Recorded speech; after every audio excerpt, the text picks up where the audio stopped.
I just want to congratulate South Carolina on a good road win in our league. A lot of respect for their team and their players, well coached. In my opinion, not only one of the best teams in our league, but one of the best teams in college basketball. Certainly a team that's still in the fight for the conference championship and will definitely be a factor in March. From our point of view, it's a hurt locker room right now. Our guys thought we had a couple of good days of practice. Our guys were emotionally attached to this game. Year one, you always have a lot of objectives, and if I had to put it in one sentence, our objective always been year one is to be a part of the fight. There's a lot of teams in college basketball right now that aren't a part of the fight. Teams that are already talking about their conference tournament or this and that, and that's not us. And I think our players deserve all the credit for the kind of season we've had to this point. Because, it's the reality. It's late February, and we're in the fight. So today was a huge game for us to protect our home court. We just didn't get it done.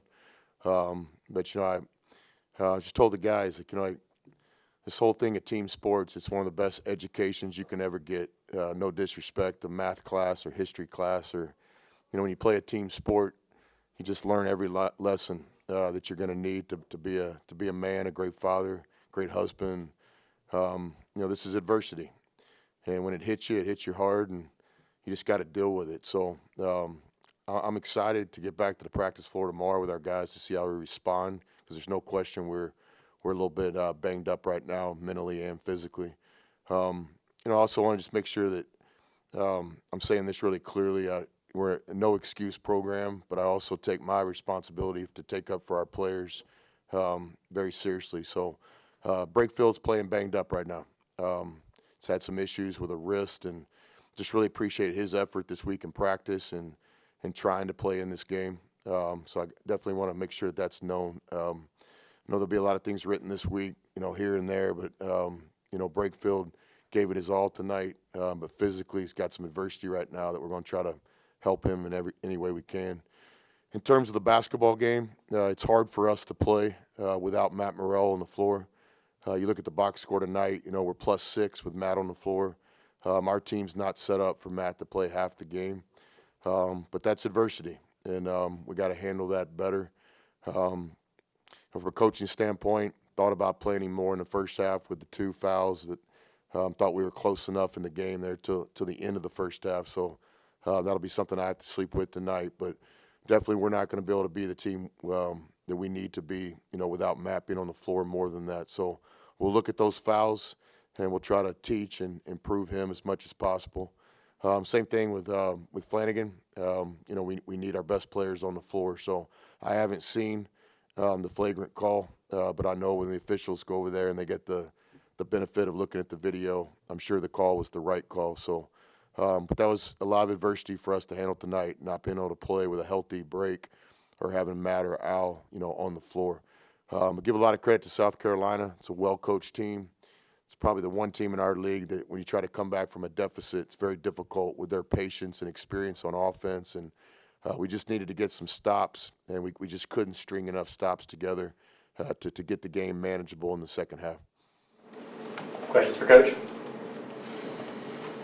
Chris, you talk about a hurt locker room and talking about being in the fight at this point of the season 1 year ago, that's not what they were. How do you see your leaders kind of handle this stretch lately and knowing what they still have in front of them? Yeah, I'm proud of our players. Look, our expectations were this time of year to be in position to still be fighting for the conference championship, and we find ourselves in a different situation. But again, this is life. You just keep competing. You stick together in these kinds of times, but I'm extremely proud of our players. I think our effort has been, our hearts have been where they need to be all year long. We just ran into a really good team tonight without 3 of our best players being able to play. But I think, all that stuff will be written after the season, the narrative of this season. But you can't deny that we're sitting here in late February, and this is a hurt locker room right now. Why? Because we're still in the fight. And a lot of basketball left, 4 games left. We got one of the best teams in the country coming in here on Wednesday. And so to me, that's an opportunity. I think pressure is a privilege, and there's nobody I'd rather play on Wednesday than one of the best teams in college basketball. So it's an opportunity for us to respond quickly. It's like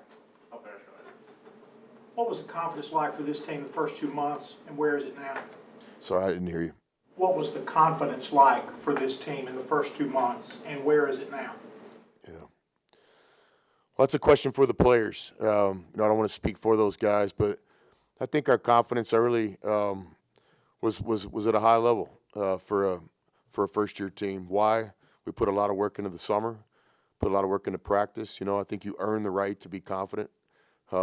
Hours and hours in the gym, and so here late, it's a fair question. There's some teams this time of year that are trying to hold on. There's other teams that they're playing their best basketball, and that's our challenge: the coaching staff, team, best players, leaders. No time to feel sorry for yourself. This is the SEC. It's college basketball. I wish we could practice tonight. I can't wait to get back on the floor with our guys and clean some things up. I have a lot of confidence in our players. That's exactly what I told them after the game. I think that the story for this team is yet to be written. There's a lot of basketball left. 4 games, a conference tournament, national tournament. So, we'll see. But there's no question we need to be the best version of ourselves. Confidence is a part of that, and I think that's a team thing. You talked about, Matt with the foul trouble, only playing 20 minutes. As a coach, how difficult was it kind of navigating that on the fly with him in terms of, rotations and making adjustments? Yeah, it's a team sport. I think in tonight's game, one of their best players also gets in foul trouble in the first half, and they're able to still play good basketball. In the second half, that player got going. So this is how it works, team sport. But I would say, it's no secret, Matt's a big part of what we do. We were +6 with him tonight on the floor. So it was a lot of adversity there. We just got to do a better job, setting our team up, next man up mentality when those kind of things happen.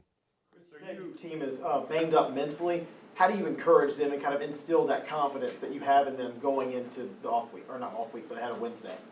Yeah, right back to work, right back to the process. Training room tonight, hydration and a good meal, get some good sleep, and we'll have guys in the Tui Center as early as 8 in the morning. This is how this team rolls. So just got to get back to work. Can't let your mood be dictated by what the scoreboard says. And really, same message when we have some success. We've had some winning streaks around here, and the message is the same. We got a 12-hour rule around here. And Coach Saban had it at 24, and use some simple math there. We play a couple games a week. They play 1. So we just tell our guys, you got 12 hours. You got 12 hours to celebrate it, or you got 12 hours to beat yourself up a little bit. Nothing wrong with that. Then we got to get right back to work. So for us, we'll look at this. We'll try to learn from it. We'll try to improve from it. And all eyes are on Alabama Wednesday night. Chris, are you getting the scoring contributions from your bench that you thought you would when you built this roster? No, not on the stat sheet. And that's something we got to do a better job of, try to manufacture some offense from different lineups, different individual players. Again, I still have a lot of confidence in those players that we're putting in the game. We just got to do a better job as coaches helping them.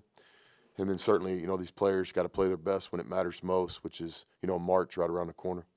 But to answer your question, no. This team was set up for the bench to be a weapon, and we just got to keep working towards that. It's not on the players; it's on everybody, myself included. Any more questions for Coach? Appreciate it, guys.